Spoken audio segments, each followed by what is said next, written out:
Welcome to इल्मा academy. आज का हमारा टॉपिक है tools and planning of the foundation course in English. कई बार ऐसा होता है कि हमें कोई सब्जेक्ट के बारे में समझ में ही नहीं आता कि हमें कौन सी चीज़ें अडॉप्ट करनी चाहिए, कैसे स्टडी करनी चाहिए, कौन से बुक रेफ़र करने चाहिए। तो इन्हीं सब चीज़ों को आज मैं आपको इस वीडियो में डिस्कस करूँगी। तो चलिए शुरू करते हैं। Tools and planning of foundation course in English, इस टॉपिक को मैंने 2 हिस्सों में डिवाइड किया गया है। मैंने टूल्स को 2 पार्ट में डिवाइड किया है, पार्ट ए और पार्ट बी। तो हमें सब्जेक्ट को समझने के लिए सबसे पहले तो टूल्स ए में जो मैंने आपको बताया है उन चीज़ों की बहुत ज़्यादा ज़रूरत है, जैसे कि बुक, सेकेंड है नोटबुक, थर्ड है वर्कबुक और फोर्थ है डिक्शनरी और लास्ट में है क्वेश्चन पेपर्स। यानी कि जब आप इस सब्जेक्ट की स्टडी करेंगे तो आप ये सब चीज़ों को अपने पास रखेंगे ताकि आपको इस सब्जेक्ट की बारीक से बारीक चीज़ें अच्छी तरीके से समझ में आए। प्लानिंग में मैं आपको इसके बारे में और ज़्यादा इन्फॉर्मेशन दूंगी। अभी हम चलते हैं टूल बी पर। टूल बी में हमें ज़रूरत पड़ेगी पेन, पेंसिल, कलर पेन और आंसर शीट की।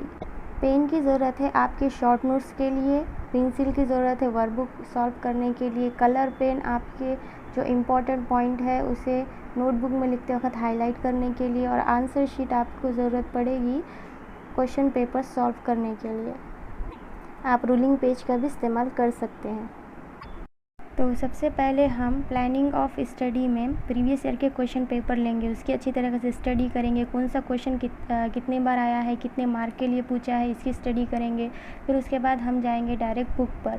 बुक में हम एक यूनिट लेंगे, एक यूनिट की अच्छी तरह से स्टडी करेंगे, प्रीवियस ईयर के क्वेश्चन पेपर में देखेंगे कि इस पर अब तक कितने बार क्वेश्चन आए हैं और ये यूनिट कितने मार्क का है।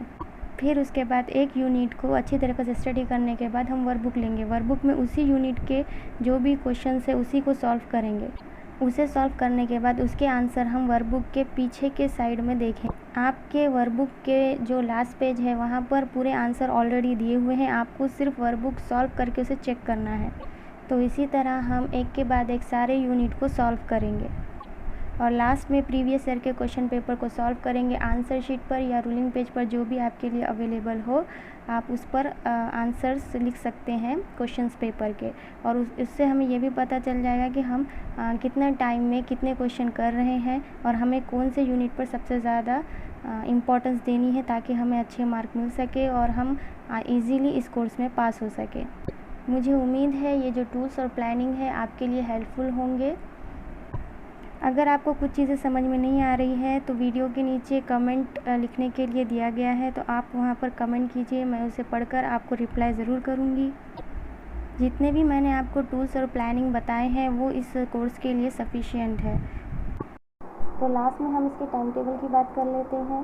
तो देखिए हमें 5 कॉलम की ज़रूरत है, जिसमें से पहला जो कॉलम है वो टाइम के लिए होगा, सेकंड डेट के लिए होगा, थर्ड यूनिट के लिए होगा, फोर्थ रिवाइज यूनिट के लिए होगा और फिफ्थ नेक्स्ट टाइम के लिए होगा।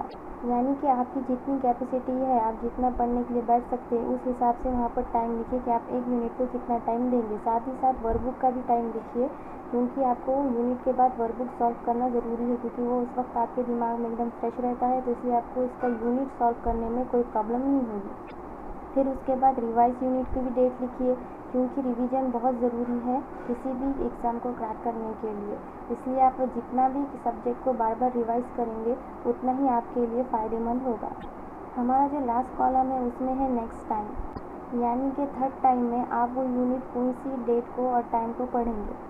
अगर आप यूनिट को बहुत ज़्यादा दिन में भी डिवाइड करते हैं तो इस बात का ख्याल रखें कि आप उस यूनिट को रिवाइज के लिए टाइम ज़रूर दें। रिवीजन बहुत ज़्यादा ज़रूरी है, ये बात आप अच्छी तरीके से समझ लें, तभी आप कौन से भी सब्जेक्ट में अच्छे मार्क ले सकते हैं। अगर आपको कंफ्यूज हो रहा है कि आप एक यूनिट को कितने दिन के बाद रिवाइज करेंगे, तो मैं आपको इसका भी सोल्यूशन बता देती हूँ। फर्ज कीजिए आपने 20 मई को एक यूनिट की स्टडी की, तो उसका रिवीजन आप 24 मई को ही करेंगे और फिर उसके बाद 13 जून को, और उसके बाद टोटल 1 महीने के बाद आप उस यूनिट को रिवाइज करेंगे। इस बात का ख्याल रखें कि आप यूनिट पढ़ के डायरेक्ट छोड़ ना दें, उसे बार बार रिवाइज करें।